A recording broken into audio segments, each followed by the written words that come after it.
In this video, we're going to talk about section 2.4, which is getting more into Venn diagrams, and specifically we're going to deal with 2 sets Venn diagrams and 3 set Venn diagrams. We'll also deal with verification of equality of sets. It's really important that you go over what I expect to see out of this section because I will be grading your test paper accordingly. So the first 2 drawings we have on this format here will be given to you on the test for verification of equality sets. So if you want to keep these 2 out when you're actually doing your homework, you are more than welcome to, because they will be given to you on the test. We're going to go with starting with an example where we actually are filling in the information that's given to us. And whenever you want to fill in a Venn diagram, you always want to work in the innermost piece first, if possible, and then work your way out, and basically asking yourself what's left over every single time. If you can cross them out as you go. So we have a universal set with the numbers, the natural numbers 1 through 10. A is 1, 2, 3, 4, B 1, 3, 4, 6, 8, and C is 1, 3, 6, and 9. So what I said to you is the first thing you want to fill out is the innermost piece here first.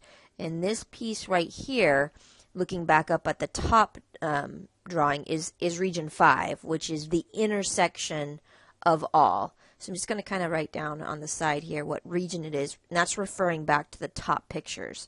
So we're saying what's in A intersect B intersect C, which is saying what's in all 3 of them. So looking at these 3 sets, we should see 1 is the same, 2 is not, 3 is in all of them, 4 is not. So when I do this, I actually start with the first set and just say, okay, what matches? If it matches with B, I'll look back at C. So that's telling me in this innermost region, which I have highlighted in yellow, I'm going to take that off now, is numbers 1 and 3. We don't put a comma, we just kind of list them. So if it helps, you can cross them out because we've already used them, right? So now we're looking at, okay, what's in the pairs? So right now, I am looking for what's in this region, and this region. So if you look back at the top, this would be dealing with, again, if we look at A intersect B, this one here would be region 2. We're going to be using it, but just be careful. I'm going to write another note in a second. A intersect C is dealing with region 4. And B intersect C is dealing with region 6. And again, all I'm doing here is writing down what's on the top piece. But be careful. This green part is what's left over. So it's in what's only we're looking at. A intersect B. So only. So basically we're saying what's left over. So if I look at A and B, we've already said 1 and 3 interact. So I'm just going to write those again, just so you see, and we cross them out. But now I'm looking at what's the same that's still there. 4 is still there. So 4 is going to go in the region 2, and that's what's left over.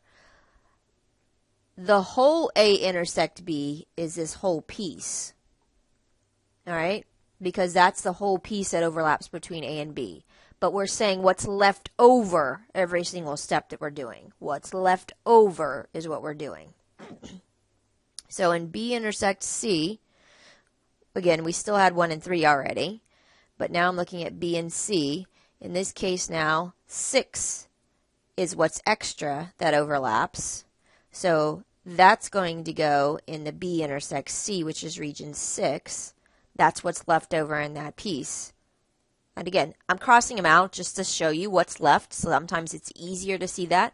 If you have this in a computer and you don't write them down, it's easy to miss something. So I do suggest you writing them down on your paper. And then the last one here is going with A and C. And if we look here, the only thing left in A is 2. The only thing left in C is 9, so nothing in is the same other than the 1 and 3, which we already include.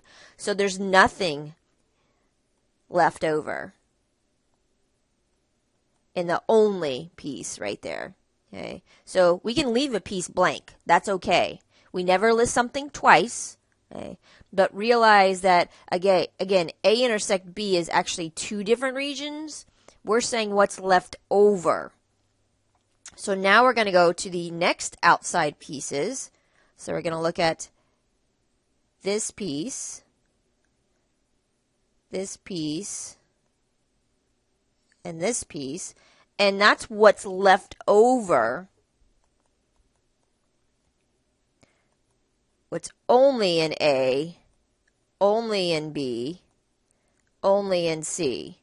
So only in A, if you look back at that universal set, would be region 1. Only in B would be region 3. And only in C would be that region 7. And all I'm doing right now is looking back at this drawing just so that you kind of can associate those. So again, having that paper out and just kind of comparing those. So I am now saying, look at my set A. What did we not include yet? We didn't include the 2, so the 2 has to go there. That now means that I've included the 2. I'm going to cross that out. Now I'm going to look at B and say what's left over. 8 is left over. 8 is only in B. So I'm going to cross the 8 out. In C, we have a 9 left. So I'm going to cross that piece out.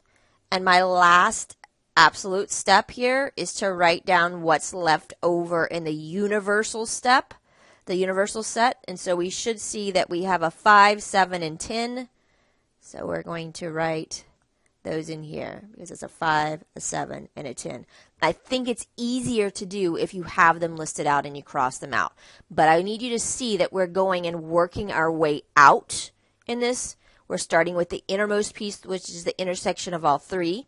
Then we look at the pairs, but we're saying what's left of the pairs. Then we're looking at the set itself and saying what's only in that set. And lastly, what's in the universal set. But I do want you to realize, if I'm talking about set A, look back up here. Set A was 1, 2, 3, 4. Set A is the whole circle. So 1, 2, 3, 4 are there. They just are in the spots where they overlap, meaning that they're in multiple steps. Same thing for B.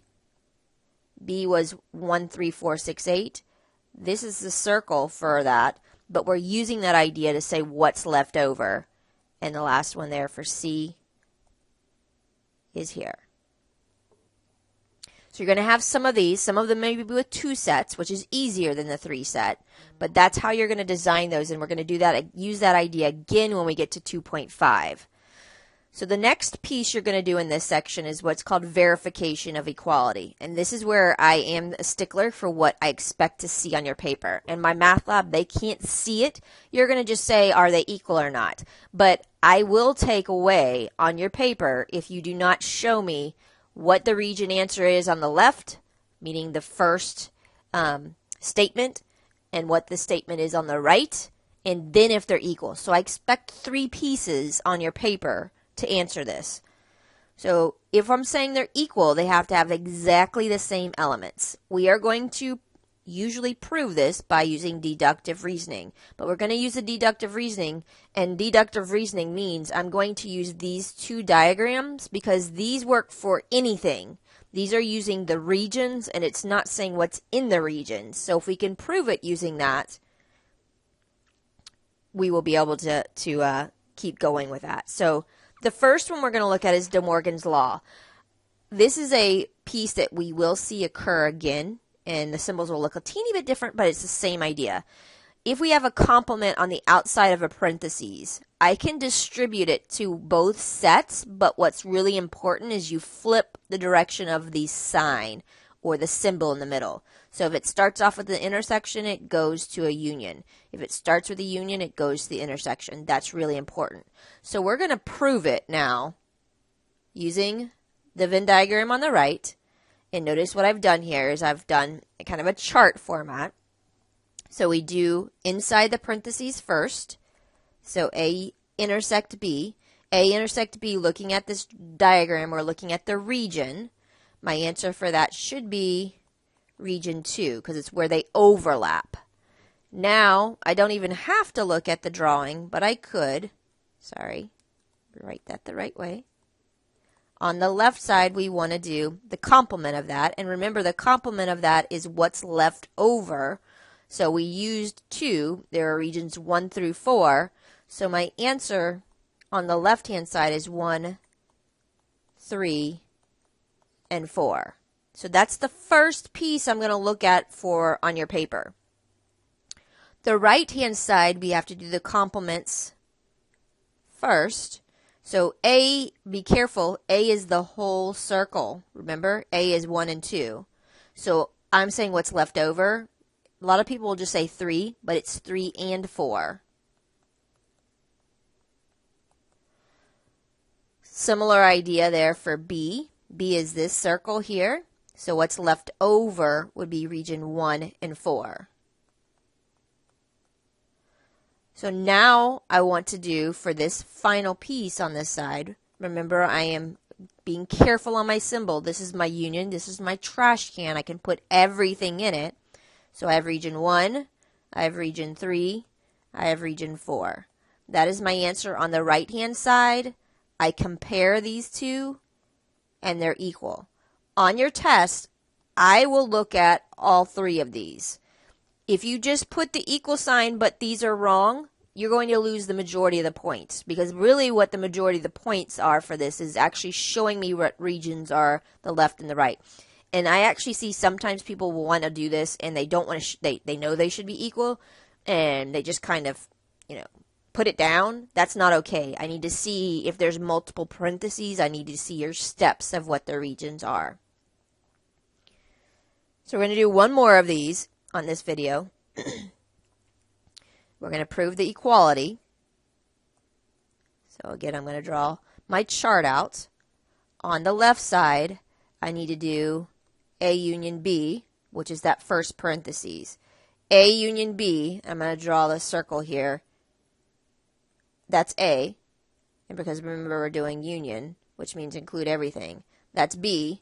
So I am including regions 1, 2, 3, 4, 5, 6. Now I'm going to erase that. But that's what a union is. Remember, it means include everything.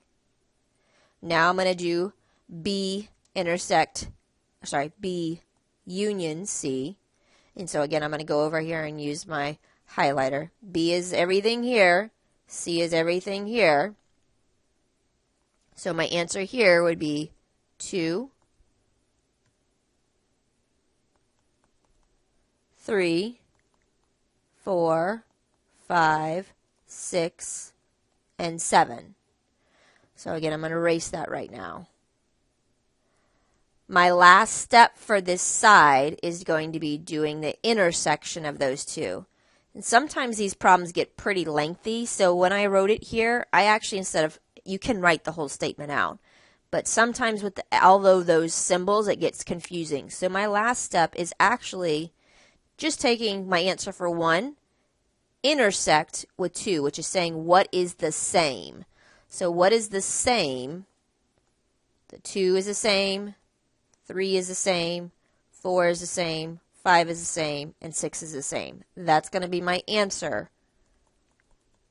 2, 3, 4, 5, and 6. That is my answer, and I will be looking for that on the the left-hand side. Right-hand side, I'm going to go ahead, even though I know what the answer is for this, I'm going to go ahead and do that. So B is this circle. So that is 2, 3, 5, and 6. I want to just mention here, like right here, I listed them out as numbers instead of Roman numerals. That is okay with me. So if the Roman numerals start throwing you off, it's okay to write them over here so that you're not getting confused on that. So I just wanted to kind of give you that alternative piece that you can do. I understand what that means. So my second step here would be A intersect C. Intersect C is here because A is this circle, C is this circle, and we're saying what's overlapping because it's what's the same. So this would be region 5 and 4. And notice I wrote them in a different order. I also want to show you that that's okay as well, because I was including just the overlapping pieces, which is there. So my last step here, and I just am numbering them there, would be to take my answer from 1 and union my 2, because this is really what I'm doing as my last step.